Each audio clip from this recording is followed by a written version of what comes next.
Bonjour à tous, bonjour à toutes. Merci de nous retrouver dans le scanner de Kavi Media, le scanner qui vous parvient du lundi au vendredi quand il est 9h jusqu'à 10h30. Nous vous aidons à comprendre l'actualité majeure et les sujets inscrits à l'ordre du jour. Si vous nous écoutez à la radio, vous êtes sur la 89.5, la fréquence qui vous accompagne ici à Conakry environ, également à l'Abbé. Cette émission est relayée par notre partenaire Beta FM où vous pourrez nous suivre via nos différentes plateformes sur notre site d'information siaminfo.com, sur notre application mobile disponible sur Play Store et App Store Kavi Media ou sur notre page Facebook Kavi que vous pourrez consulter à tout moment. Au menu de ce matin, depuis le 26 septembre 2025, la Guinée a adopté une nouvelle constitution, la 6e de son histoire, soumise à un référendum le 21 septembre 2025. Elle a été promulguée par le chef de l'État après la validation des résultats provisoires par la Cour suprême. Cette étape marque un tournant crucial pour le pays qui est en transition depuis le 5 septembre 2021. Retour sur l'histoire des constitutions guinéennes dans cette émission Le Scanner. Et puis la Guinée s'apprête à tourner une nouvelle page de son histoire politique. Après plusieurs années de transition, l'élection présidentielle est désormais programmée pour le 28 décembre prochain, un rendez-vous décisif qui doit marquer le retour à l'ordre constitutionnel et ouvrir la voie à des institutions légitimes et démocratiquement élues. Mais comment cette étape est-elle perçue par les acteurs politiques qui ont toujours réclamé ce retour à la démocratie? Pour en discuter, nous recevrons dans cette émission Dr Ben Youssouf Keïta. Il est président de l'Alliance pour le changement ACP. Et puis le 28 septembre est une date profondément ancrée dans la mémoire collective guinéenne. D'une part, elle évoque le 28 septembre 1958, jour du non historique au référendum de De Gaulle, marquant ainsi l'accession à l'indépendance de la République de Guinée.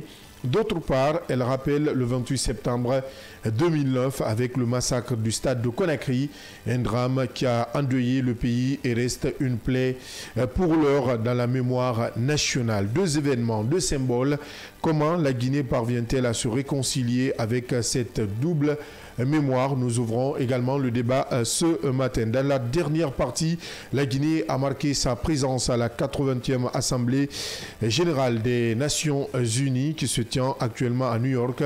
Le ministre secrétaire général de la présidence de la République, le général Amara Kamara, représentant le chef de l'État, le général Mamadi Doumbouya, a abordé dans son discours les grands enjeux mondiaux tout en exposant la vision des autorités guinéennes, une vision portée par le général Mamadi Doumbouya. Il a également échangé avec la communauté guinéenne vivant aux États-Unis. Décryptage à suivre dans la dernière partie de cette émission. Voilà entre autres sujets à débattre pour ce lundi. Installez-vous confortablement. Bienvenue sur le Média du Développement.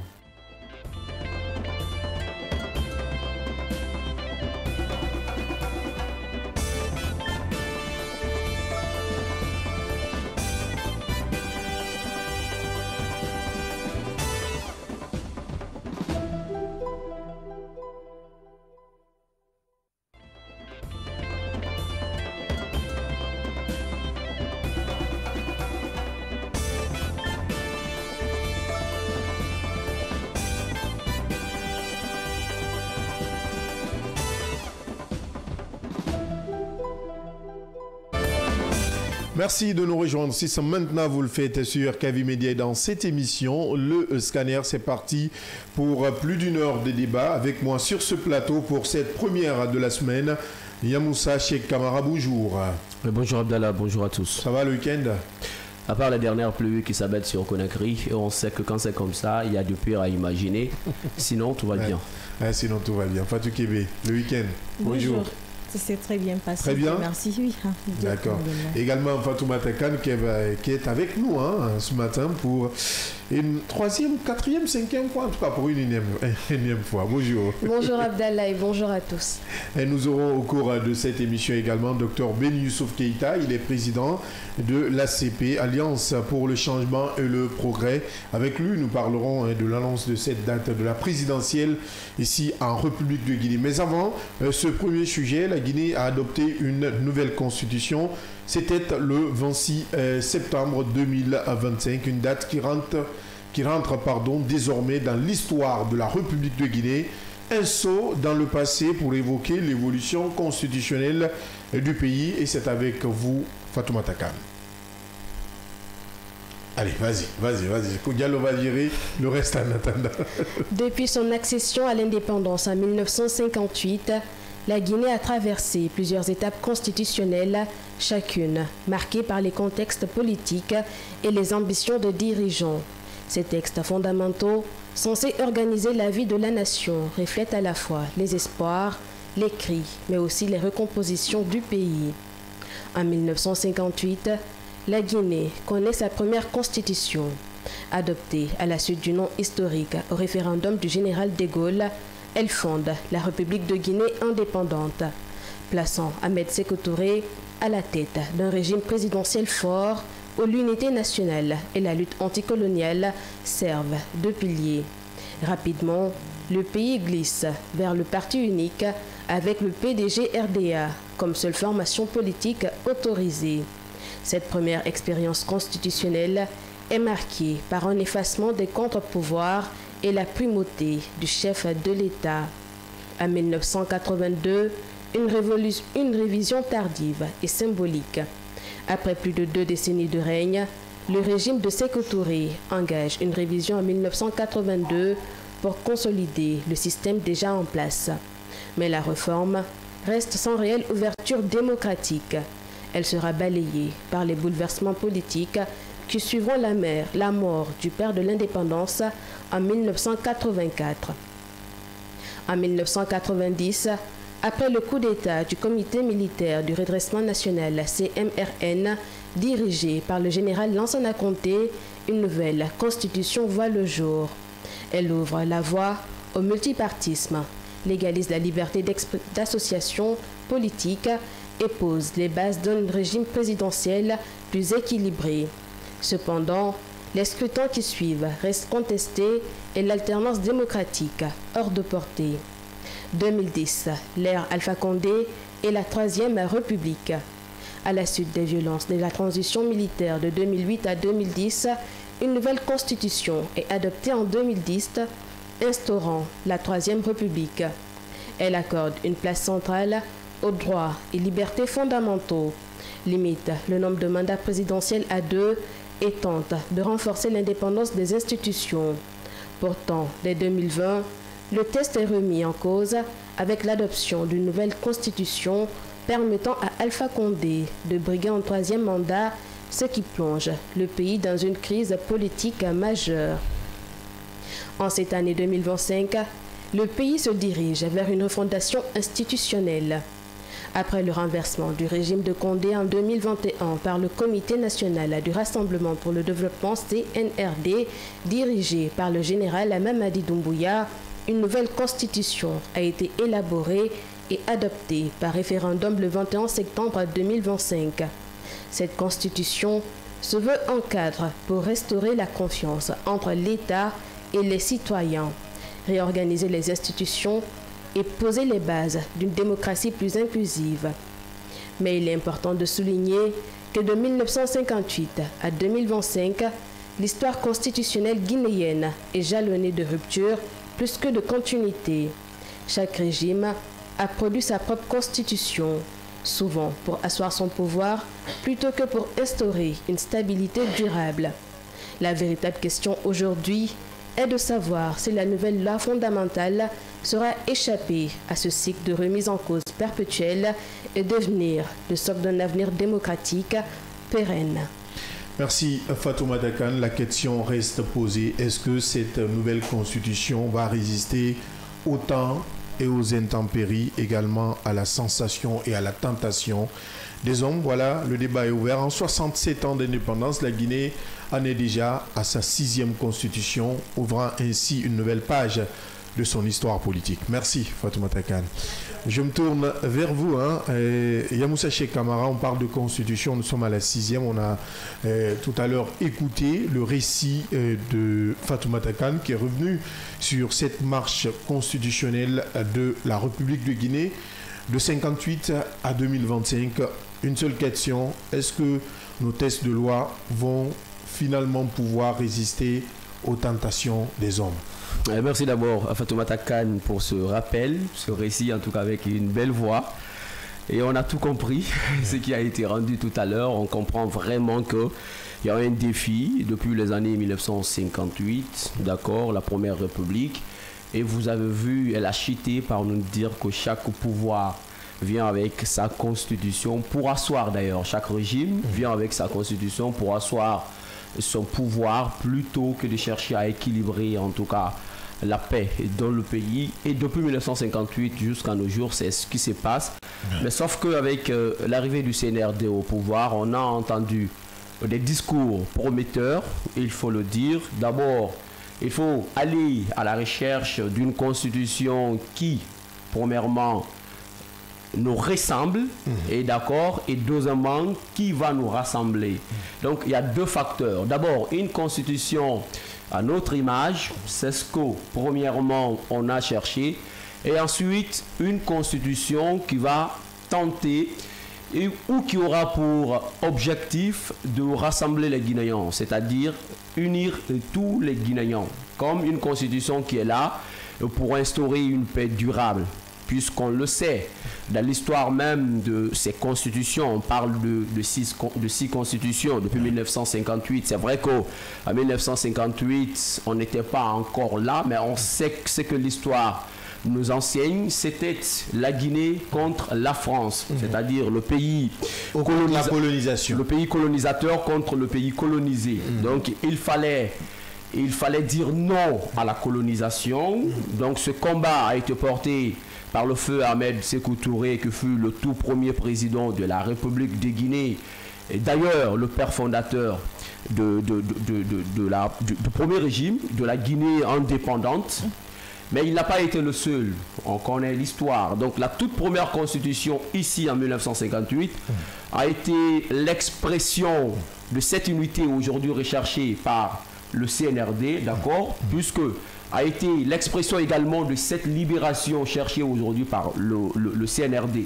Donc les deux en même temps, vu que c'est une constitution qui va nous rassembler, qui va nous ressembler. On se rappelle encore, quand le non a triomphé le 25 août 1958, quand Ahmed Sékou Touré a répondu au général de Gaulle pour dire que nous préférons la liberté, qu'à l'oppulence dans l'esclavage. Nous préférons la liberté dans la pauvreté, voilà, que la richesse dans l'esclavage. Que la richesse dans l'esclavage. Et donc ça, c'était le 25 encore août 1958. Donc ce n'était qu'une suite logique. Le 28 septembre 1958, le peuple de Guinée a compris et a décidé de se prononcer comme un seul homme pour dire non à la colonisation. C'est ce qui a conduit d'abord à la création de la toute première république, et depuis là on est venu jusqu'ici. Pour aujourd'hui encore, en 2025, le dimanche 21 septembre dernier, on a encore connu un référendum constitutionnel et ça a été adopté le 26 septembre du même mois, et donc on comprendra avec aujourd'hui que cette nouvelle constitution a pour but d'abord de mettre le pays qui était jusqu'ici, après 4 années de transition, de mettre sur les rails. Et désormais, à partir de maintenant, on peut dire que la Guinée a signé son retour à l'ordre constitutionnel. Non, pour le moment, on a une constitution, donc on est à l'ordre constitutionnel. Bien. En attendant, ça, c'est pas lié à l'élection présidentielle, c'est loin de tout. À partir de maintenant, il n'y a plus une charte qui nous dirige, mais plutôt une constitution. Et ces 199 articles, nous sommes gouvernés à travers cela aujourd'hui. Alors, l'enjeu est encore là, puisque ça reste en application et en observation jusqu'ici, puisque vous avez même... On observe depuis sa mise en place, il y a aujourd'hui des tollés autour même de certains articles. Donc il faut commencer par d'abord le respect de cette nouvelle constitution qui a pour but de nous rassembler et qui a pour but de nous rassembler également. Alors si on arrive à ancrer cela, moi je pense que le CNRD, puisque l'inspiration elle est aujourd'hui profonde, cette inspiration de la Guinée de Sékou Touré pour dire non aux colonisateurs, et si c'est cela, si c'est ce qu'on cherche pour dire que l'on est à la recherche d'une constitution qui va nous rassembler, tant mieux pour tout le pays. Et également, si c'est également l'unité de tous les Guinéens, c'est-à-dire mettre tous les Guinéens autour d'un panier pour dire que oui, nous voulons également aujourd'hui non seulement le développement de notre pays, nous voulons aujourd'hui l'unité et la paix en Guinée. Et si c'est cela, le slogan de la Constitution qui nous rassemble, alors également c'est tant mieux pour le peuple de Guinée et pour les dirigeants à venir.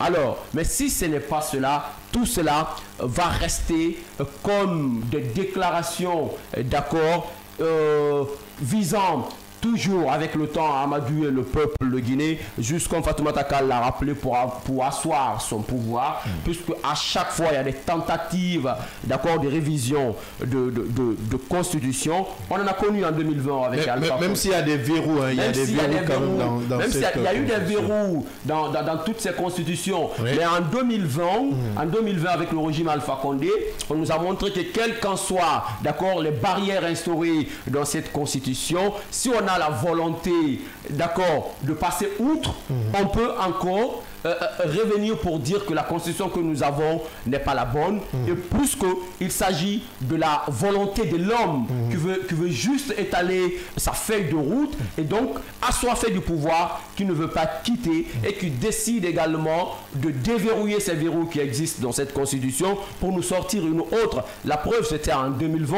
Sinon, jusqu'à aujourd'hui, il y avait des observateurs qui disaient que la constitution de 2010, c'est la meilleure en Guinée. Alors pourquoi ne pas la reprendre à chaque moment? Mais Alpha Condé est venu mettre cela à l'eau pour dire non, il faut un troisième mandat, et puisque la constitution l'interdisait, et donc il a cherché des échappatoires pour nous sortir une nouvelle constitution afin de pouvoir continuer, en tout cas afin de pouvoir continuer à rester au pouvoir. Alors aujourd'hui on a une nouvelle constitution qui compose 199 articles et qui a aussi des mêmes verrous qui nous dit, selon même le législateur, que c'est intouchable pendant 30 ans. Et donc on va voir. Tout ça là peut-être pour échapper à la tentation des hommes. Tout cela pour échapper justement à la tentation, mais pour que ça puisse résister à travers le temps. Alors si cela va être matérialisé sur le terrain, l'avenir nous en dira en tout cas. Mais pour le moment,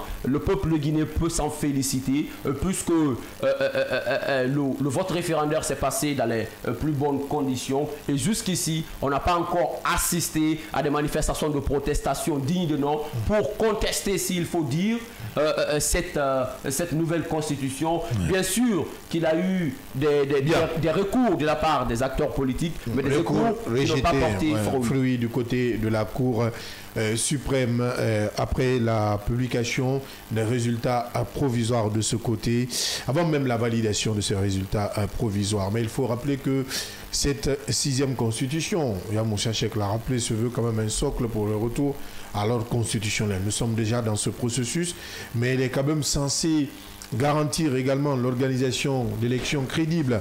On a quand même vu tout le problème de l'Afrique, c'est la crédibilité des élections et la transparence. Aujourd'hui, nous sommes dans cela. Ce sont quand même des conditions ou une condition essentielle pour restaurer la confiance entre les peuples, les citoyens et les dirigeants.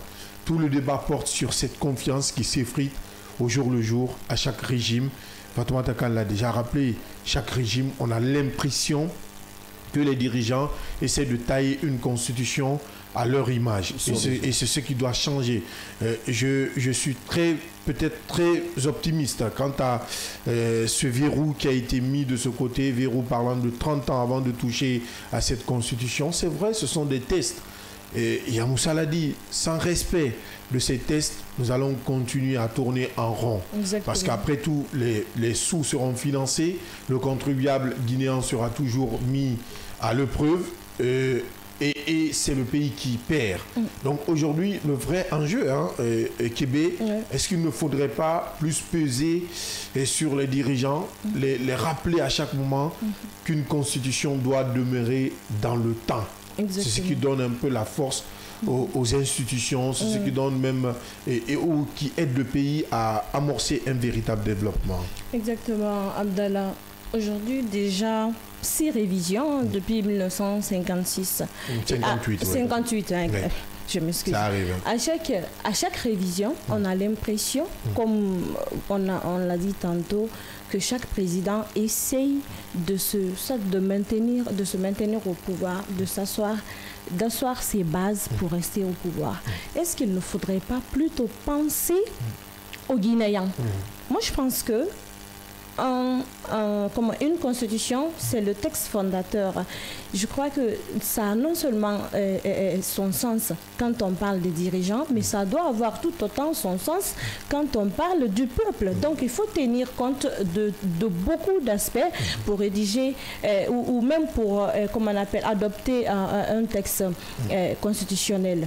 Donc il faudrait que les dirigeants essayent de revoir cela. Chaque révision, on a l'impression que c'est la même chose au fait. Il y a beaucoup plus de ruptures que d'amélioration. Donc, les droits des citoyens n'est pas vraiment tenu compte dans ces textes-là. Donc, il faudrait vraiment qu'il y ait un changement à ce niveau-là. Que la mentalité des dirigeants, surtout africains, et bien qu'on parle de la Guinée, change à ce niveau pour qu'il y ait cohésion, pour qu'il y ait paix, comme on appelle... Développement, ces mots qu'ils ne cessent de répéter dans leurs différents discours à chaque fois. Mais sur le terrain, on a l'impression que c'est tout autre chose. Il faudrait quand même que les discours soient, adaptés à ce qui se passe aussi. Aux réalités, exactement. Aux réalités. Donc, ça... Ce qui est très important, je le rappelais tantôt aujourd'hui, au-delà de tout ce qui se dit, la Constitution, elle est adoptée, Yamoussa l'a dit.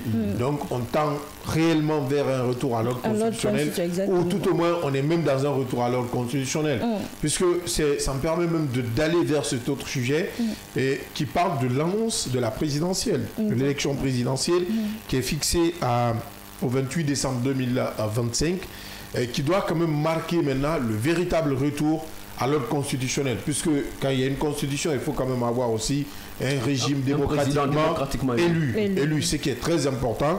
Et ça a été comme cette demande des acteurs sociopolitiques en République de Guinée.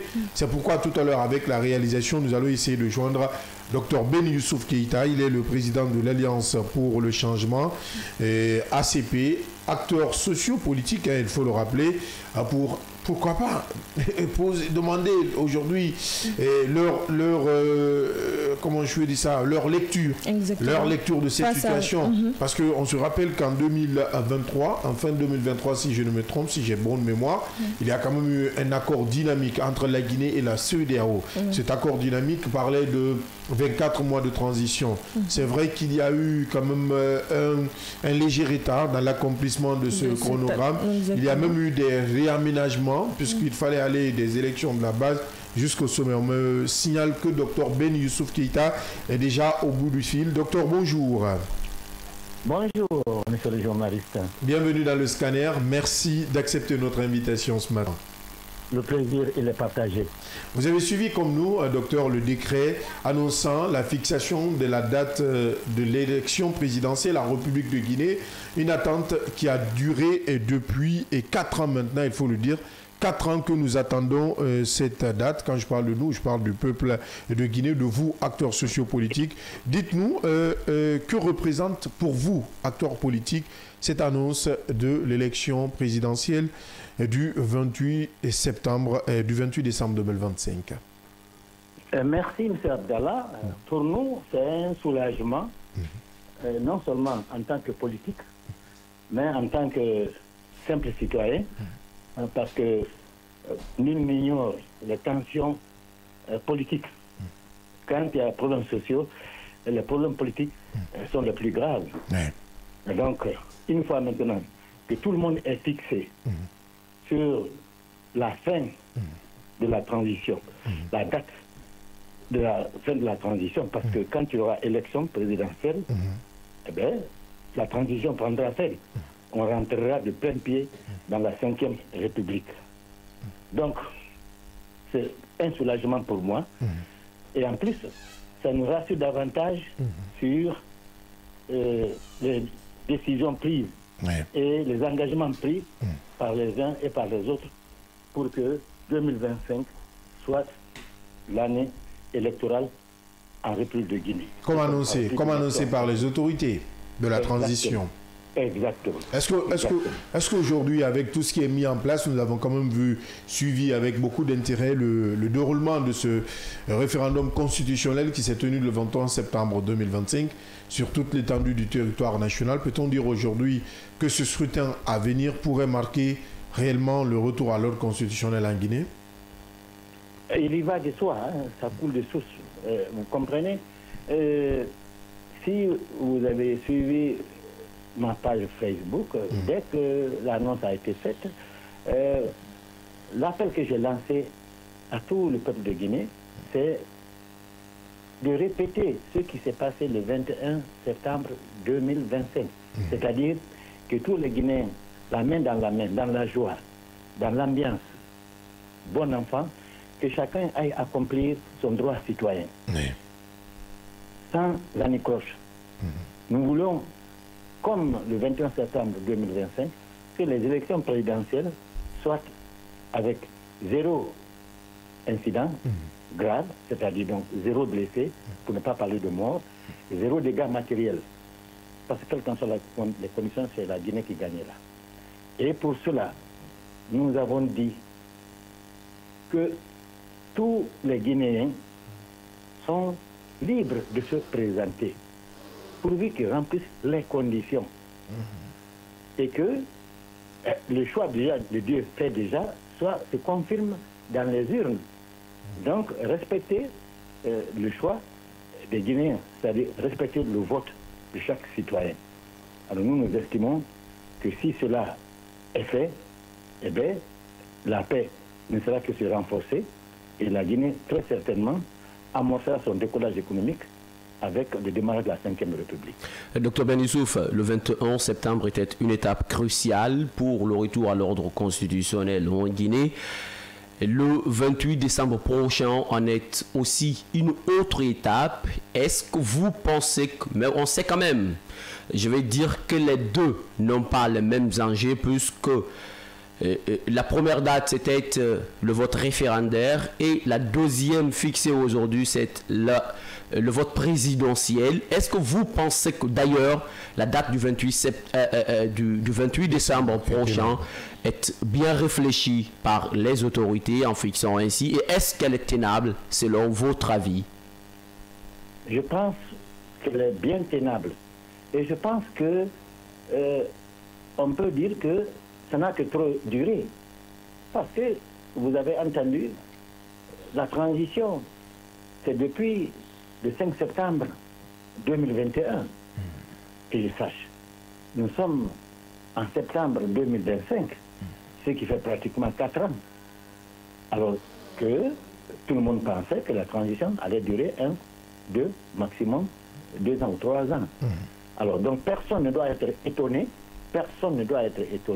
ou surpris que la date de l'élection présidentielle soit fixée le 28 décembre. Pourquoi? Parce qu'une fois de plus, le chef de l'État, dans son discours à la nation de fin d'année 2024, souhaitant la bonne année 2025 au peuple de Guinée, il a dit clairement que 2025 serait l'année électorale. Si nous avons fait le vote référendaire, le vote référendaire est fait pour baliser les conditions des votes présidentiels, législatifs, communaux. Donc, et tout le monde sait, comme vous l'avez dit, le plus grand danger, le plus gros enjeu, c'est au niveau de la présidentielle. Et nous avons dit que cette date est bien choisie et tout le monde s'y attendait et personne ne doit être surpris. Et tous ceux qui veulent être candidats, comme il y a la candidature indépendante, candidature libre, ils peuvent se présenter. Tous ceux qui sont dans des partis politiques et qui veulent que leur parti accède à la magistrature suprême, ils peuvent se présenter. Donc moi je pense qu'il n'y a aucun problème et les Guinéens ne devront vraiment causer aucun problème lors de l'élection présidentielle. Est-ce que Dr Ben Youssouf compte se présenter à cette élection présidentielle? Si oui, sous la bannière d'un parti politique qui est l'ACP ou en candidature indépendante? Bien, vous savez, j'ai eu 15 ans d'expérience politique bien riche, jusqu'à être député dans un des grands partis de ce pays, qui n'est autre que l'UFDG. Et j'ai quitté de mon propre chef, sans aucun problème. Et sans avoir anicroche avec qui que ce soit. J'ai décidé, volontairement, librement, après réflexion, de prendre mon destin en main. Et c'était pourquoi?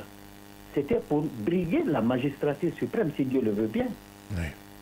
Sinon, je n'aurais pas quitté l'UFDG. Alors donc, mon ambition, depuis tout le temps, a été de briguer la magistrature suprême. C'est mon ambition. Sera-t-elle réalisée ou ne sera-t-elle pas réalisée? C'est Dieu le Tout-Puissant qui sait. Mais je compte me donner tous les moyens à ma disposition, les moyens légaux qui sont autres que la prière et le soutien de la population pour réaliser mon rêve. Alors, est-ce que maintenant je vais me présenter? Eh bien, le moment venu, je vous le dirai, parce que j'appartiens pour le moment à une association, à une structure. Il y a des gens qui me font confiance un peu partout. Je peux me lancer dans une bataille sans avoir l'assentiment, en un mot le consentement, l'avis et l'accompagnement et la décision de ceux qui comptent m'accompagner. Donc, je vous dis une fois de plus que la réponse viendra.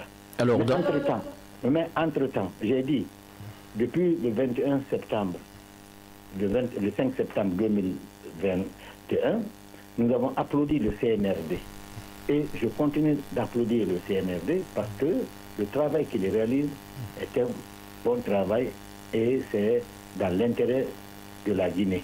Et la Guinée est sur de bonnes rails. Voilà. Docteur Ben Youssouf, nous avons fait plusieurs années dans la transition et aujourd'hui la présidentielle est fixée au 28 décembre 2025. Est-ce que vous pensez que les acteurs politiques sont prêts à faire face à ce scrutin? Ou aller à ce scrutin? Aller à ce scrutin, oui. Mais oui, mais ils doivent être prêts. Mais évidemment, ce n'est pas le jour de la guerre qu'on a fait les armes. Depuis le 5 septembre 2021, quand nous sommes entrés dans la transition, tous les politiques savaient que la transition allait s'achever par des élections, dont la plus importante est l'élection présidentielle. C'est tout. Donc depuis lors, chacun s'est préparé. Alors, je dis, personne n'est surpris et personne ne doit être surpris. Maintenant, est-ce que certains se présenteront ou ne se présenteront pas? Mais qu'ils se prennent ou qu'ils ne se présentent pas, ils ne diront pas, en tout cas, ou personne ne dira qu'il a été surpris la date du 28 septembre, du 28 décembre, et qu'il n'est pas prêt pour le 28 décembre. Alors dans le même sillage, docteur, dans le même sillage, depuis la fixation de cette date, je veux parler de la date du 28 décembre pour la tenue de la présidentielle à venir en Guinée, il y a une question qui se pose. la candidature de Mamadi Doumbouya. Va-t-il se porter candidat ou pas? C'est la grosse question accrochée sur toutes les lèvres. De votre côté, vous décidez également de candidater à cette élection présidentielle au nom de votre parti.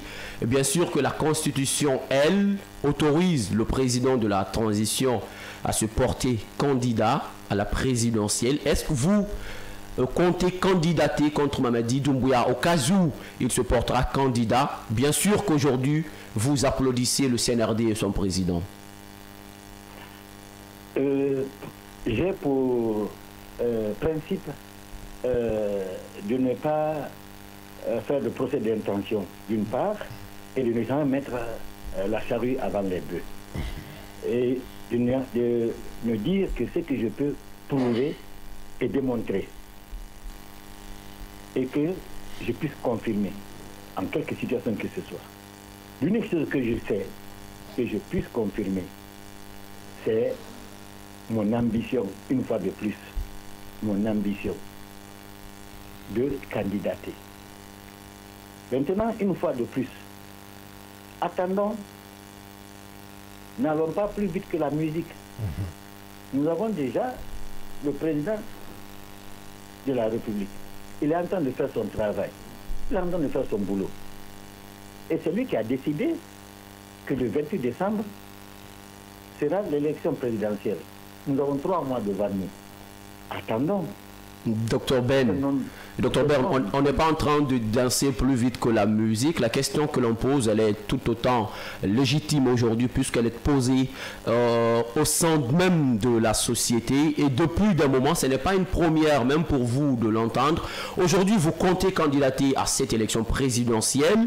Est-ce que vous savez quand même, en ayant cette ambition d'aller à l'élection présidentielle en tant que candidat, vous savez que vous aurez forcément des adversaires dans cette course à la présidence. Et forcément, la question, si aujourd'hui, on sait que Mamadi ne s'est pas encore prononcé par rapport à sa candidature, mais au cas où il se prononcera en tant que candidat, est-ce que vous comptez candidater contre lui? Bien sûr que vous l'applaudissez et vous applaudissez le CNRD avec toutes ses actions.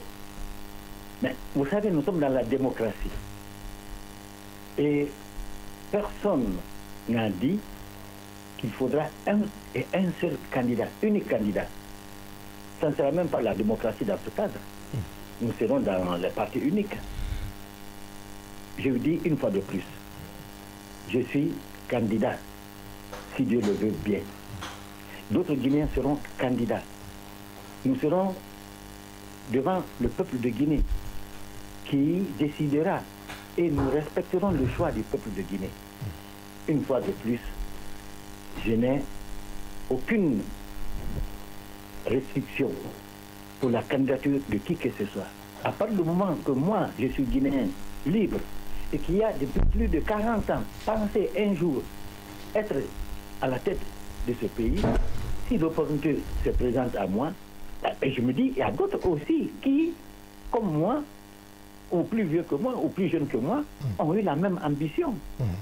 Aujourd'hui, nous avons quelqu'un qui est le président de la République. Va-t-il continuer ou va-t-il décider de passer la main? Une fois de plus, ne dansons pas avant la musique.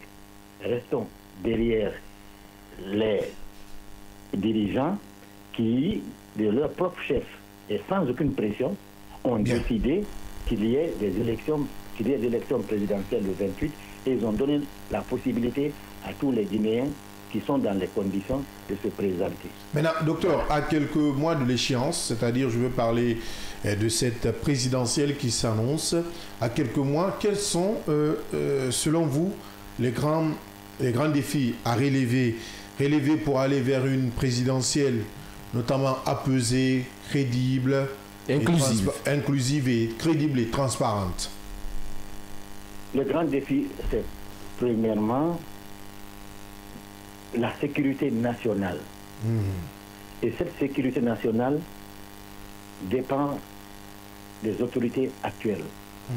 D'ailleurs, qui sont en train de prendre toutes les dispositions pour garantir l'intangibilité et pour garantir l'infranchissabilité des 245 857 km² de la République de Guinée. Ouais.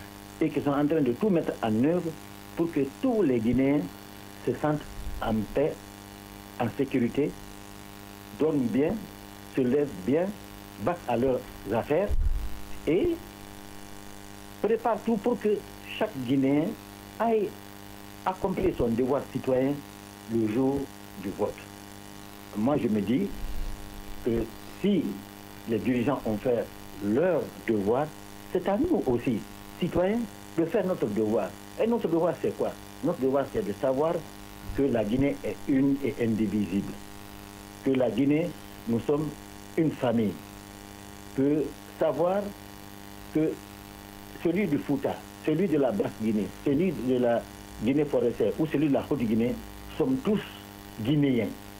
Avons tous la même carte d'identité, avons tous le même droit et le même devoir. Et aspirons tous à avoir un pays en paix, un pays développé, un pays où il fait bon vivre, comme on dit, le paradis terrestre. Si cela est, avec notre maturité de près de 67 ans d'indépendance, avec combien d'élections que nous avons déjà réalisées, nous connaissons les conséquences de mauvaises élections, nous connaissons les conséquences des conflits, eh bien, nous ne voudrons jamais que la Guinée passe par ce mauvais chemin. Et pour cette raison, tous les Guinéens sont conscients que le jour du vote, chacun ira mettre son bulletin pour qui il voudra voter et pour qui il voudra qu'il soit président de la République de Guinée. Alors, Dr Ben Youssouf, parlant justement de l'inclusivité de la présidentielle à venir, vous savez que plusieurs formations politiques, pas les moindres, sont suspendues par le ministère de l'administration du territoire et de la décentralisation. Le département qui est en charge d'ailleurs d'organiser les élections en Guinée. Que pensez-vous d'une élection présidentielle, vous, sans le RPG Arc-en-Ciel et l'UFDG? Bien. Posez la question au RPG Arc-en-Ciel et à l'UFDG. Moi, je suis Dr Ben Youssouf Keïta, candidat, qui peut-être au nom d'un parti ou candidat indépendant. Voilà. Donc, je ne peux répondre à la place des autres. Pas à la place des autres, docteur, on vous pose la question en tant qu'acteur politique. Et puisque nous voulons une élection présidentielle inclusive. Parlant de l'inclusivité, c'est une élection donc et qui doit normalement connaître la participation de tous les acteurs. Et à date, à ce moment-là, à ce moment précis où nous parlons, il y a des formations politiques qui sont sous sanction du MATD, notamment l'ancien parti au pouvoir, le RPG Arc-en-Ciel, mais aussi le parti de Cellou Dalein Diallo, l'UFDG. Est-ce qu'en parlant d'inclusivité, alors, pensez-vous que cette élection présidentielle en perspective sera inclusive sans ces formations politiques, Dr Ben? Je prie Dieu et je croise mes doigts que tous ces partis politiques soient autorisés à se présenter. Nous avons 3 mois devant nous et je pense que même 24 heures, tout est possible, à toute autre raison 3 mois. Je pense que tout sera fait pour qu'il soit dans les règles et qu'il soit candidat. C'est mon plus grand souhait. Voilà. Bien, quel est le message, peut-être cette autre question, le message que vous comptez en tout cas adresser au peuple de Guinée, aux dirigeants actuels, avant ce tournant décisif pour la République de Guinée? Je veux parler de l'élection présidentielle à venir. Bien, au peuple de Guinée, une fois de plus, de savoir que personne n'a choisi de naître guinéen. Nous sommes tous vus guinéens, nés dans une des 4 régions naturelles. Et comme tel, nous avons le même droit et le même devoir. Et nous partageons un et un seul territoire, c'est la République de Guinée. Nous n'avons pas d'autres pays. De savoir que c'est là où sont enterrés nos aïeux, nos grands-parents, nos parents qui sont décédés, paix à leurs âmes, et que c'est là où nous serons enterrés. Et c'est là où nos enfants, nos petits-enfants continuent de vivre. Donc, de la même manière que nous vivons actuellement en harmonie, que cette harmonie continue. Que rien ne divise le peuple de Guinée. Absolument. Aucune manipulation de qui que ce soit, d'où qu'elle vienne, ne puisse diviser les Guinéens. Allons-y voter, c'est un seul homme ou une seule femme qui sera élu comme président de la République de Guinée. Et nous l'accompagnerons et le peuple sera demandé d'accompagner celui qui sera à la tête et qui présidera pendant 7 ans les destinées de la Guinée. 7 ans, les destinées de la Guinée. C'est un mandat de 7 ans, oui. Donc, le 28 décembre 2025, tous ceux qui ont voté, ou tous ceux qui ont leur carte d'électeur, n'ont qu'à faire le déplacement pour aller cocher devant la cage de leur candidat, qui voudrait voir comme président de la République. Bien. Ce jour, ce n'est pas tel parti ou tel parti, non, ce sera tel monsieur ou telle madame. C'est le nom vous cochez devant le nom de tel monsieur ou le nom devant de telle madame. Il y aura peut-être le sigle du parti, mais à partir du moment qu'il y a des candidatures indépendantes, vous comprendrez que c'est les personnes qui seront là et que donc le peuple ira choisir devant ces personnes celui qu'il voudra voir ou celle qu'il voudra voir comme président ou présidente de la République de Guinée. Bien. Ensuite, pour nos dirigeants, d'abord nous les encourageons à maintenir ce climat de paix, ce climat de confiance, ce climat de stabilité.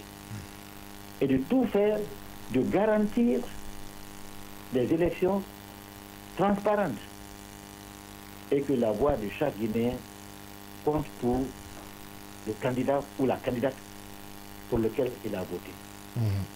Et qu'en janvier 2026, nous entamons notre 5e République avec un président ou une présidente de la République de Guinée correctement et démocratiquement élu. Dans la paix et la quiétude, pourquoi pas. Affirmatif. Merci donc au docteur Ben Youssouf. Je rappelle que vous êtes Ben Youssouf Keïta. Je rappelle que vous êtes président de l'Alliance pour le changement ACP. Merci beaucoup. Merci. Donc nous avons suivi ensemble cette intervention de docteur Ben Youssouf Keïta qui revenait, j'aimerais quand même revenir sur les défis à surmonter pendant cette présidentielle, parce qu'il a tout à l'heure parlé de la sécurité et de la sérénité du processus, ce qui est quand même très très important. Mais plus loin, il faut aussi évoquer, Yamoussa, je voyais qu'il insistait sur cette question d'inclusivité, l'inclusion réelle de toutes les formations politiques. C'est quand même très important pour le déroulement du scrutin et pour sa crédibilité, et entre autres, il faut le rappeler, mais aussi cette capacité pour les institutions à gérer d'éventuelles contestations avec le référendum constitutionnel. Nous avons vu le BAG et le BL qui continuent de crier sur tous les toits que oui, les requêtes n'ont pas été prises en compte, ce qui pourrait ne pas être vrai.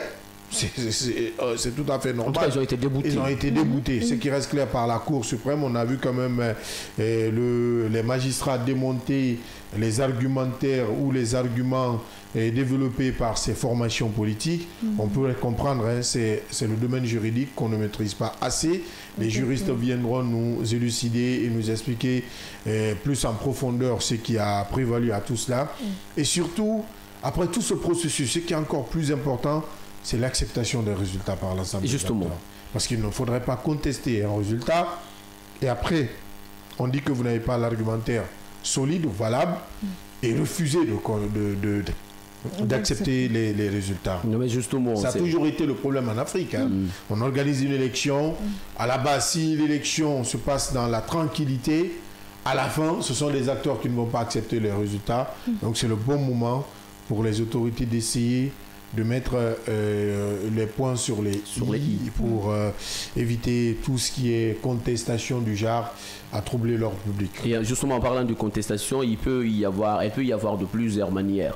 Et puisqu'on a connu avec d'abord le vote référendaire, c'est vrai que c'était une autre catégorie, d'accord, d'élection en Guinée. Et puisque ça, c'était entre le oui ou le non à la nouvelle constitution, bien sûr que le oui l'a emporté avec la plus grande majorité, mais vous avez rappelé, aujourd'hui, il y a quand même eu des contestations, puisque peu importe, il faut comprendre que c'est un travail humain, et donc il va y avoir des failles forcément, des failles au fur et à mesure qu'on va corriger à travers le temps, mais après, donc la validation de ces résultats, d'ailleurs par la Cour suprême, dans la foulée, le président a fait une promulgation du même texte, ce qui ne sera pas de même taille en parlant d'enjeu avec l'élection présidentielle, d'où tout à l'heure la question que l'on a posée à Dr Ben, bien qu'il a été un peu plus évasif sur la question, mais il a quand même compris, mais il a quand même compris que la question c'était pas lié directement à lui, mais en tant qu'acteur politique,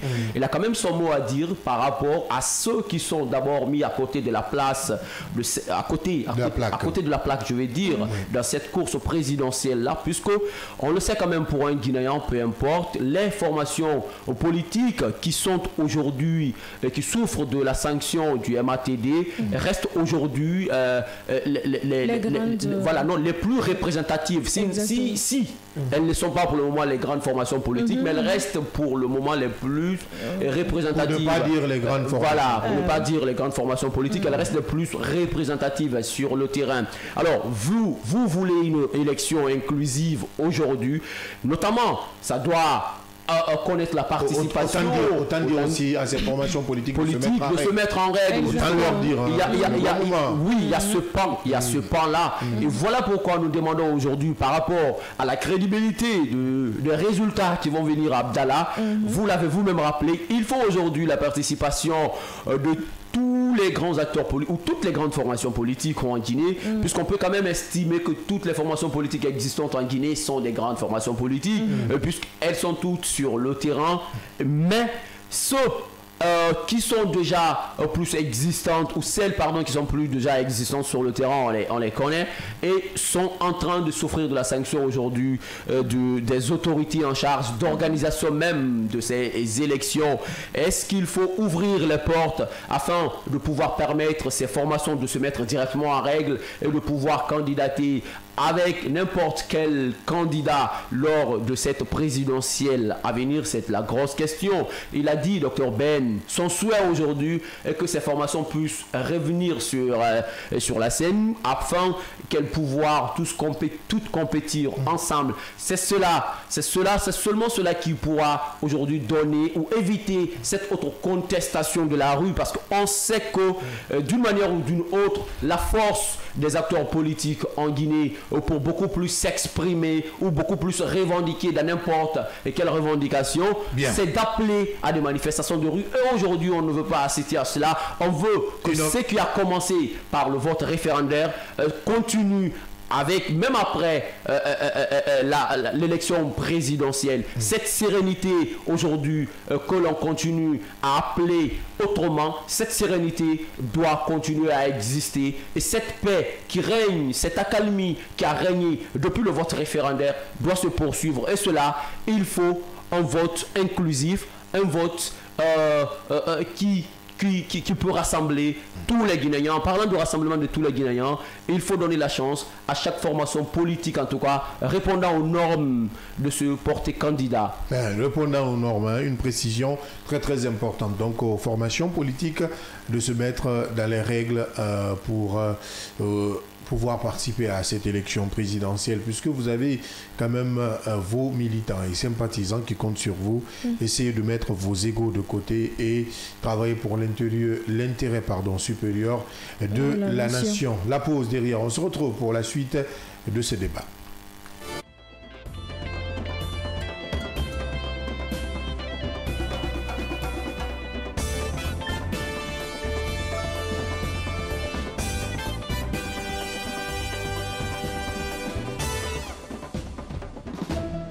Chez Mondial Express, nous transformons vos voyages en une expérience inoubliable. Faites confiance à notre expertise pour des services de qualité supérieure. Grâce à notre service d'assistance visa, simplifiez toutes vos démarches administratives à travers nos experts. Avec notre service billetterie, réservez vos billets pour toutes les destinations du monde avec facilité. Profitez de notre flotte de véhicules modernes et fiables pour tous vos déplacements à travers notre service de location de véhicules. Grâce à notre service d'évacuation sanitaire, comptez sur notre service réactif et professionnel pour vos besoins médicaux à l'international. Assurez-vous d'un environnement impeccable avec nos services de nettoyage de qualité. Transportez vos marchandises en toute sérénité grâce à l'expertise de notre service de transit. Développez vos compétences d'agent de voyage avec nos formations spécialisées suivies de stages pratiques au sein de nos équipes. Contactez-nous dès aujourd'hui au plus 224 613 00 39 69 ou au plus 224 613 00 39 70. Nous sommes situés à Mankpa, 4e avenue, immeuble Dabo, commune de Kaloum. Visitez notre site internet au www.mondialexpress.net. Mondial Express, chaque voyage est une histoire.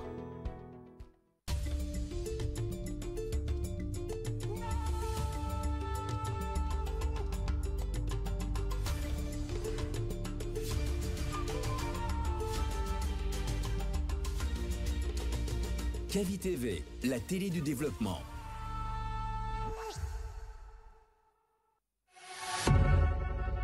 Vous pouvez désormais suivre l'ensemble de nos programmes via notre application disponible sur Play Store et App Store. L'information est le meilleur carburant pour faire fonctionner les machines pour un développement durable. La photographie de l'actualité, c'est aussi sur siaminfo.com, notre plateforme dynamique. Chers téléspectateurs, bonsoir à tous et bienvenue dans votre émission. Monsieur Bangora, bonsoir. Monsieur Tono, bonsoir et bienvenue. Bonsoir. Sur le plan national comme sur le plan international, quel sentiment t'anime? Tu ne m'as même pas laissé essayer une fois au moins.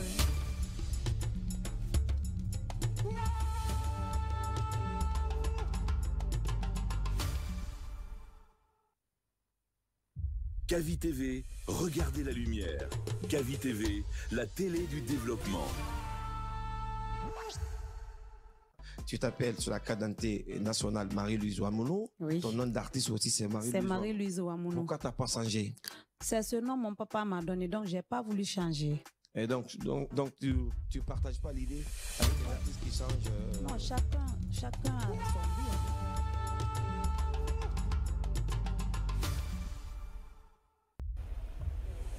Kavi TV, regardez la lumière. Kavi TV, la télé du développement. Kavi TV, c'est plus qu'une chaîne. C'est la voix de ceux qui construisent, innovent et transforment leur quotidien. Reportages, magazines, débats, documentaires. Chaque contenu est pensé pour informer, éduquer et éveiller les consciences. Agriculture, éducation, santé, environnement, entrepreneuriat. Les vrais enjeux du développement sont au cœur de notre mission. Kavi TV, la télévision de développement, proche des réalités, tournée vers l'avenir. Informer pour agir. Inspirer pour grandir. Rejoignez-nous sur Kavi TV.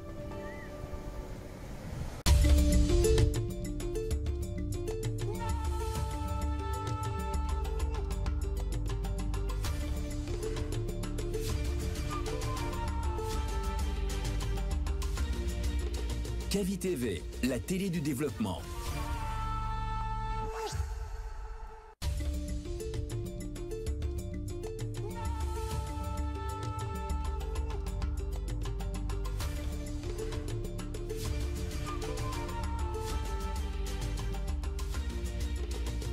Kavi TV, la télé du développement.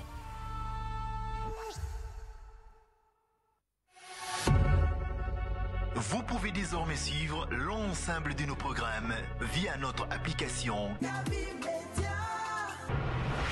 disponible sur Play Store et App Store. L'information est le meilleur carburant pour faire fonctionner les machines pour un développement durable. La photographie de l'actualité, c'est aussi sur Siaminfo.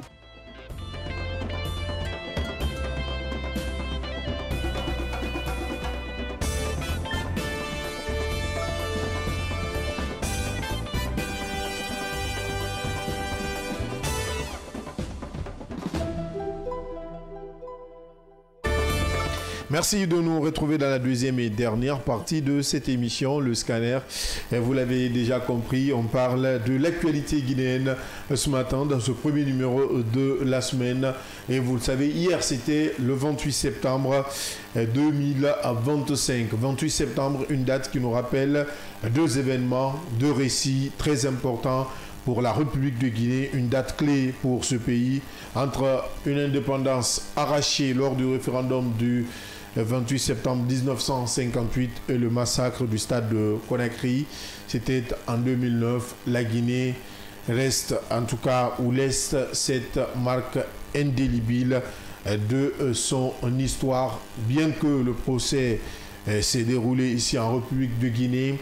Une première décision est tombée. En attendant, est-ce qu'elle est définitive? Est-ce qu'elle sera définitive? Nous vous plongeons dans l'histoire de ces deux événements pour la République de Guinée. Et c'est avec vous, Fatou Kébé. En Guinée, le 28 septembre n'est pas une date comme les autres. Elle porte deux visages, deux histoires et deux mémoires.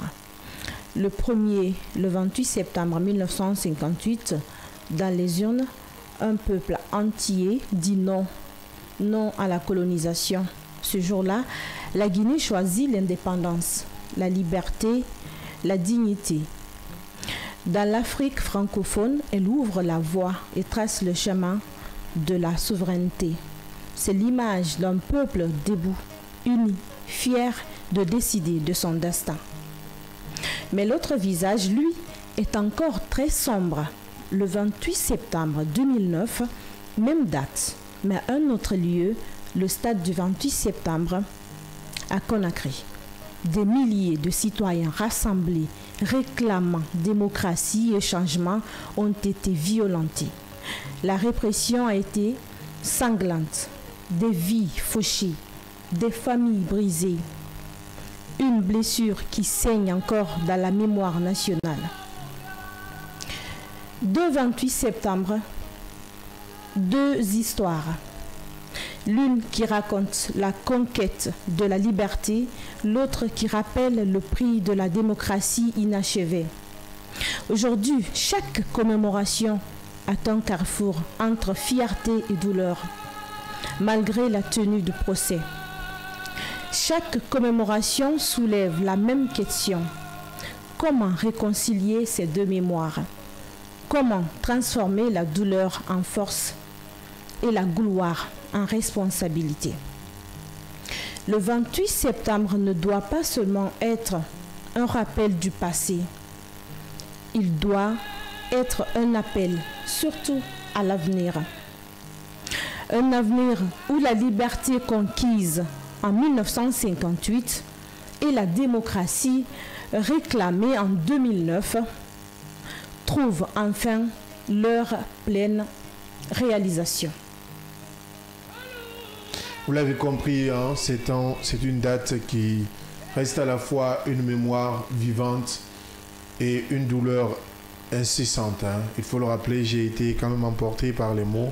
Merci Kébé, merci de nous replonger dans cette histoire aujourd'hui qui devient une tache d'huile pour la République de Guinée. Mais faut-il rappeler qu'il faut avancer, il faut pardonner, il faut savoir céder quand il est temps, se regarder en face et se dire pardon. Cette réconciliation est très importante pour la marche de l'histoire de la République de Guinée, puisque quoi qu'on dise, de 58 à 2009, ces deux événements seront marqués éternellement dans notre histoire. Yamoussa Cheikh Camara. J'avais pensé que c'était Fatoumata Kane qui avait la plus belle voix, mais celle de Kébé aussi, elle nous provoque le sommeil profond. Ouais. Sincèrement, on n'a que des belles voix, Kavi. Hein. Alors, deux dates. deux histoires, Abdallah. On a suivi le récit de Kébé avec tous les mots qui entourent. Il faut quand même dire que la première date, le 1er 28 septembre, a été un cadeau de Dieu pour les Guinéens. Donc, on sésame, s'il faut le dire, puisque c'était une ouverture pour l'Afrique francophone. Il faut le dire, la Guinée, pour la toute première fois dans l'histoire, a osé dire non aux colonisateurs. Et cela a été comme un flambeau, d'accord, une sorte d'ouverture pour d'autres pays de la sous-région et même de l'Afrique francophone, puisque c'était une première. On a été vraiment les premiers à oser dire non. Et cela, c'est ancré dans l'histoire. Et donc, c'est une fête à chaque 28 septembre de chaque année. C'est une fête pour le Guinéen. Et puisque ça nous rappelle de notre souveraineté, ça nous rappelle de notre identité. En quelque sorte, cette date, premièrement, est l'expression d'une identité solidaire, d'accord, puisque tous les citoyens de l'époque se sont donné les mains, ont conjugué le même verbe, ils se sont prononcés avec la seule et unique voix pour dire non. Nous voulons maintenant la liberté qui est la richesse dans l'esclavage. Et oui, le 28 septembre, le non a remporté contre le oui et conséquence, on a été proclamé la République de Guinée, donc la Guinée indépendante. Mais il n'y a pas que cette réjouissance, cette même date a été donc assombrie, et il faut le dire, puisque aujourd'hui, qui parle de 28 septembre, pour la nouvelle génération, pense directement aux événements du 28 septembre 2009, les événements qui ont eu lieu au stade de Conakry, précisément au stade porte le même nom, 28 septembre. Voilà, de Dixine, qui porte le même nom. Et donc, vous allez comprendre cette chronologie des faits. Il y a eu des massacres, on parle de plus de 150 personnes tuées selon le rapport des Nations Unies, des femmes violées et même violentées également, des personnes aujourd'hui qui sont handicapées à vie. Aujourd'hui, c'est ce que cet autre visage de 28 septembre montre à la nouvelle génération, d'accord, puisque ça date, ça fait aujourd'hui 15 à 16 ans depuis ces événements, et l'autre est marqué par les années 2000, les années 58, ce qui fait 67 ans. Et donc moi je ne peux pas aujourd'hui parler des événements qui ont eu lieu en 1958, si ce n'est que raconter l'histoire par rapport à ce que j'ai lu dans les récits racontés un peu par tout ce que j'ai entendu également. Mais le 28 septembre 2009, là je suis témoin oculaire de cette histoire, et donc moi je sais ce qui s'est passé ce jour, en partie chacun sait ce qui s'est passé. Jusqu'ici nous continuons à vivre, et donc quelque part l'histoire glorieuse de la Guinée qui parle du 28 septembre 1958 a été a basculé autrement à partir du 28 septembre 2009, et aujourd'hui l'actualité oblige. Il y a aujourd'hui des personnes handicapées à vie depuis ce jour-là. Il y a des gens il faut saluer quand même cette approche des autorités militaires qui ont organisé le procès et procéder à l'indemnisation des victimes, mais pas toutes les victimes. De certaines victimes. Donc, puisqu'aujourd'hui, il y a encore cette autre catégorie des victimes qui continuent de réclamer justice, puisque elles se sont vues exclues de la procédure ou de processus d'indemnisation voulu par les autorités. Mais il faut quand même saluer le fait que le procès ait eu lieu, puisque ça a été aussi un autre événement majeur dans l'histoire de la justice guinéenne, puisque plus de 13 ans, les dossiers étaient encore classés dans les tiroirs. Mais avec le régime CNRD, on a connu à l'ouverture du procès dans cette affaire. Bien sûr, jusqu'ici, les gens ne sont pas satisfaits à 100%, mais il faut quand même dire qu'il y a eu un premier départ. Et jusqu'à ce qu'on a assisté à la volonté d'indemniser les gens, tout ça, il faut mettre cela dans le portefeuille du CNRD pour dire que quelque part, il y a eu une justice sociale, d'accord, qu'il faut saluer ou qu'il faille saluer, même si, après tout, la procédure n'a pas connu son épilogue. On a assisté à la grâce présidentielle, d'accord, de certains condamnés, de certains accusés, condamnés même, parce qu'on n'était plus à la phase des accusations, mais de certains condamnés. Et donc, ça fait bruit jusqu'à maintenant. Mais ce que l'on retient, Abdallah, de cette date, c'est que c'est une date de joie et une date de colère. Il faut le dire, hein, entre fierté et douleur, nous avons célébré le 28 septembre. Mais faut-il encore rappeler ce pardon qui doit demeurer pour la République. Mettre en avant la République avant les hommes, c'est très très important. En tout cas, merci Fatou Kébé pour ce récit. On parle de cet autre sujet. Assemblée générale des Nations Unies, la Guinée affirme sa présence à la 80e session, représentée par le général Amara Camara. Les enjeux mondiaux dans un contexte de retour à l'ordre annoncé avec l'organisation future de la présidentielle en décembre 2025. On écoute d'abord un extrait du discours du général Amara Camara, ministre secrétaire général de la présidence de la République de Guinée. La République de Guinée, dont nous avons l'honneur de porter la voix, s'identifie pleinement au thème de cette présente session.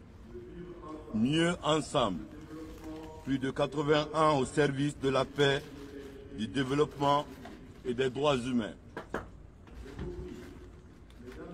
Dans notre contexte national, ce thème prend une résonance particulière.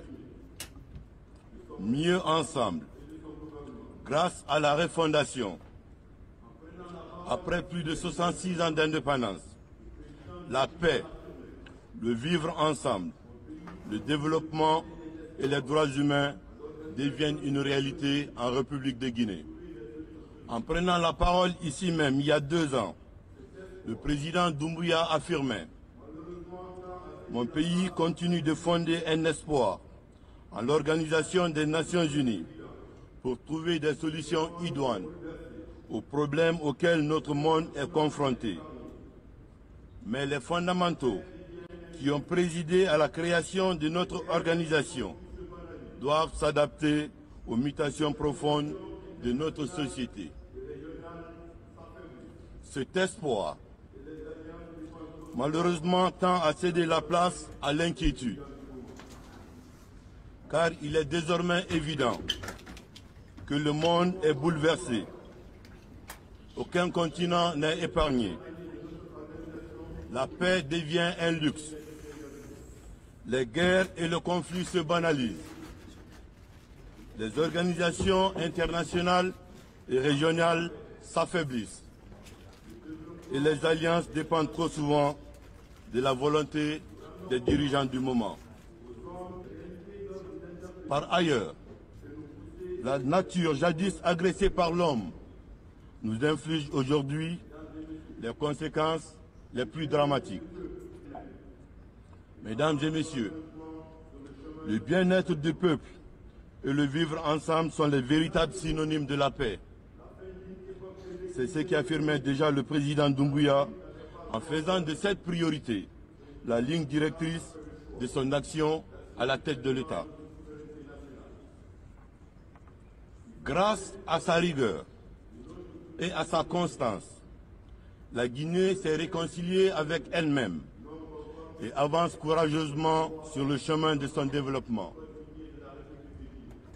En affirmant la fin d'une époque déséquilibrée et injuste, où l'Afrique n'avait pas droit au chapitre, le président Doumbouya a fait le choix d'assumer pleinement notre souveraineté nationale.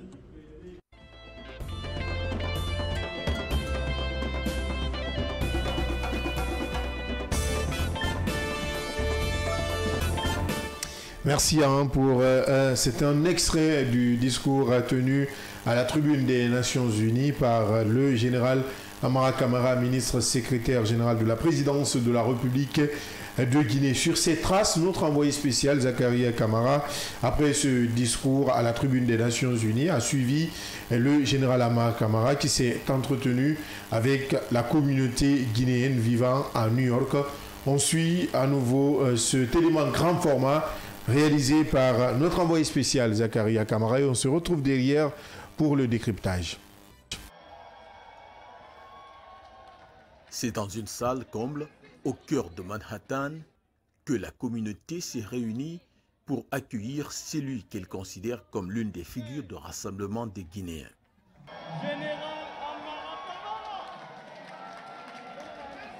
Applaudi dès son entrée, le général Amara Kamara a reçu un accueil chaleureux, une rencontre simple, directe, loin des discours officiels. Croyons en notre pays, croyons à l'avenir de notre pays, mais surtout croyons aux dirigeants de notre pays.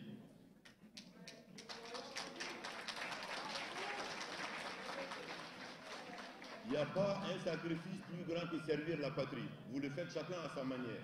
Mais le patron, il le fait de façon exceptionnelle. Il n'a pas de jour, il n'a pas de nuit. Aujourd'hui, nous avons une constitution. Un décret a été pris aujourd'hui pour convoquer le corps électoral pour les élections présidentielles le 28 décembre. Pour que notre pays puisse sortir définitivement de la période de transition pour amorcer son développement dans le calme et la tranquillité. Quiconque vient vers vous pour parler de politique, pardon, demandez-lui c'est quoi son programme.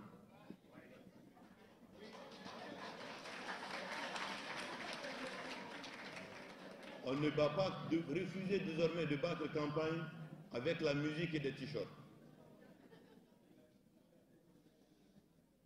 Refusez de battre campagne à cause du visage de celui qui est devant vous. Refusez de faire campagne à cause de votre voisin. Vous avez votre place en Guinée. Votre voix, ça compte. Celui pour lequel vous devez voter, demandez-lui son plan pour la Guinée. Un plan, ça s'appelle un programme de développement. Il existe aujourd'hui en Guinée, un programme de développement.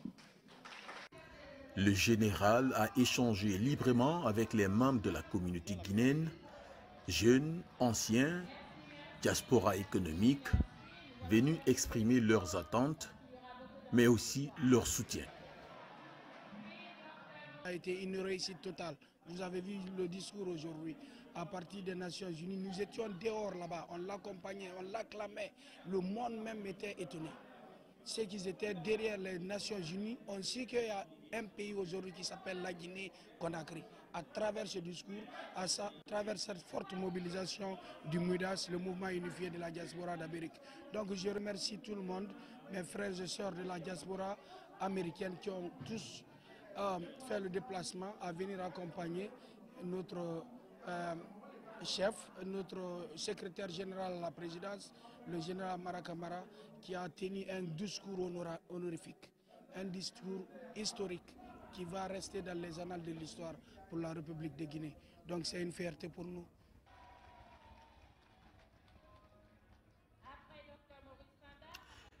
Après les projecteurs de la diplomatie internationale, c'est donc dans la chaleur de sa communauté que le général Amara continue de tracer sa voie. Un leadership qui conjugue parole et proximité. Nous savons exactement ce que devrait être la Guinée dans 5 ans, dans 7 ans, jusqu'à dans 15 ans, très exactement. Pour que nous soyons un pays émergent. Dans les 15 prochaines années, l'émergence, c'est notre target. On va l'atteindre. Pour l'atteindre, on a besoin d'un investissement de 200 milliards de dollars. Comment aller obtenir 200 milliards? On sait exactement comment. Le programme va vous être présenté dans un futur très proche. Refusez de regarder les gens à cause de la beauté de leurs yeux. Ayez la Guinée dans vos cœurs. Celui qui a la Guinée dans son cœur, c'est celui qui s'est donné la peine de marcher sur cette voie-là. Vous connaissez déjà tous qui c'est. Une séquence forte à la fois politique et humaine qui semble marquer un tournant dans la relation entre la Guinée et sa diaspora. Zakaria Kamara, envoyé spécial aux Nations Unies pour Kavi TV. Merci beaucoup.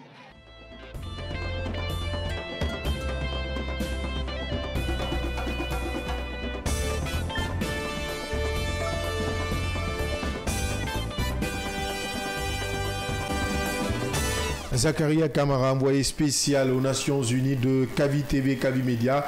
Vous l'avez déjà compris, au cœur de la prise de parole de la délégation guinéenne, délégation dirigée par le général Amara Kamara, ministre secrétaire général de la présidence de la République de Guinée, Yamoussa. Chez Kamara, nous avons suivi un pan du discours du général Amara Kamara qui rappelait, je l'ai dit tantôt, les enjeux mondiaux et la vision du CNRD, du gouvernement guinéen, des autorités guinéennes. À leur tête, le général Mamadi Doumbouya. Alors justement, là, il faut dire que c'est juste une affirmation, d'accord, de la Guinée à l'international. Et vous allez comprendre que la thématique choisie lors de cette session des Nations Unies corrobore aujourd'hui, c'est le Amara Kamara avec tout ce qui se passe en Guinée. Je vous rappelle d'ailleurs cette thématique, mieux ensemble, 80 ans et plus pour la paix, le développement et les droits humains. Et donc ce sont les trois piliers. D'abord la paix, mais également le développement. Ensuite, on a le vivre ensemble, ça veut dire les droits humains.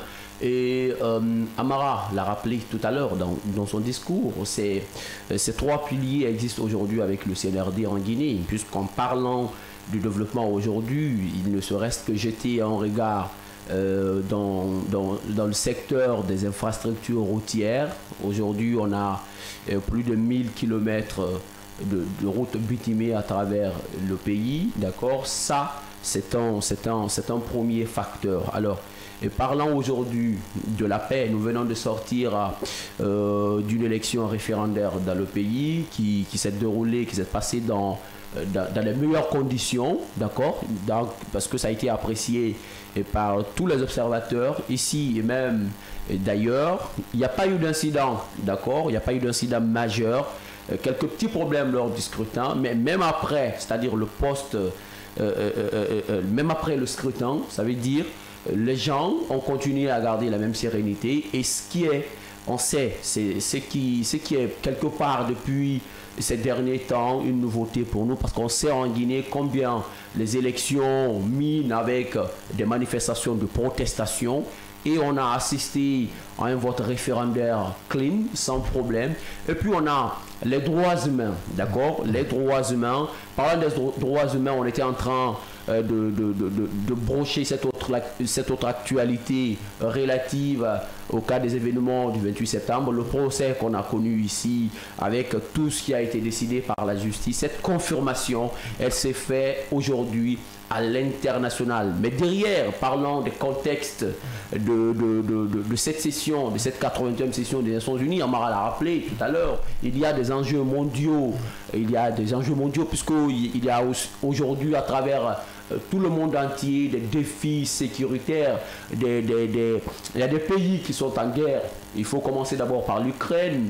Parlant de l'Afrique, on a aujourd'hui la RDC Congo, d'accord. On a cette menace djihadiste. Cette menace djihadiste aujourd'hui qui mine le Mali. On a au Moyen-Orient la guerre qui frappe aujourd'hui les Gazaouis, c'est-à-dire le Hamas entre autres. Donc tout ça, on ne peut pas parler de paix avec un monde frappé d'instabilité comme ça, des conflits internes à travers tous les pays du monde. Aujourd'hui, il y a une question de redevabilité envers les dirigeants mondiaux. Il faut réinventer la roue, puisque l'objectif recherché même depuis la mise ou la création des Nations Unies, il y a de cela plus de 80 ans, cet objectif reste inachevé. Inachevé, il faut le rappeler.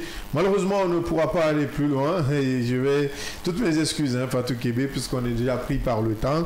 Il ne reste que quelques secondes avant de rendre l'antenne. Mais en gros, nous avons quand même compris ce message lancé par le général Amara, ministre secrétaire général de la présidence de la République, envoyé spécial du président de la transition, le général Mamadi Doumbouya, et notre envoyé spécial qui a suivi ses pas jusqu'à la rencontre avec les communautés, la communauté guinéenne vivant de ce côté. Peut-être que nous reviendrons plus en profondeur, hein, pourquoi pas, puisque la délégation doit revenir sur Conakry, soit aujourd'hui ou demain, si le calendrier ne change pas aujourd'hui, au plus tard demain, il faut le rappeler. Oui, en tout cas, Amara Kamara a rappelé que le président Mamadi Doumbouya fonde bien son espoir sur cette assemblée. Aujourd'hui, qui est à sa 80e session. Oui. Donc après, il a rencontré les Guinéens, les diasporas vivantes à New York, je crois, et aussi il s'est entretenu avec ceux-là. Politiquement parlant, il a quand même demandé aux gens de ne pas avoir peur de faire la campagne. Et donc aussi, il s'est prononcé sur la présidentielle qui est déjà en vue. Oui, ce qui est très important. Oui. Merci Fatou Kébé. Merci Yamoucha Cheikh Kamara. Merci aux équipes techniques, à la réalisation. Merci à vous, auditeurs et téléspectateurs. Donc, vous l'avez compris, c'est la fin de cette émission. On se reprend donc demain, même heure, même fréquence, avec la même énergie pour d'autres sujets d'actualité sur le seul et l'unique média de développement en République de Guinée. À très vite.